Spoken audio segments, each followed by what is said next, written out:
craziness today. What do you think this is called? Oh, that's a foot jack. Or a kick jack? This is called a foot jack because it don't work if you kick it. Sometimes you miss and hurt yourself. You kick it underneath the drywall. Okay. And then you lift up. What are you doing with your foot like that?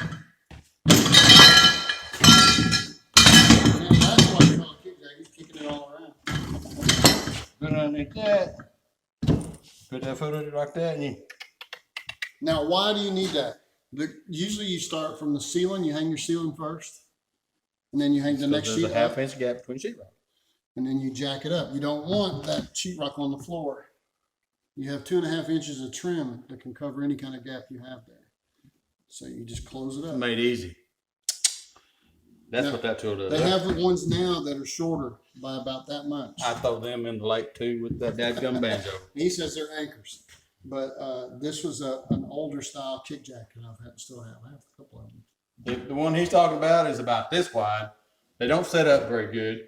You have to bend over and hold them and stick them underneath there and then put your foot on and hope it don't move when you put your foot on it. They're not worth a flip. Yeah, so this is a much better kick jack than normal now. I gave a guy $10 one day because he brought his on the job and I threw it away. I can go buy you a new one. It's better. Another tool. But that's a good tool.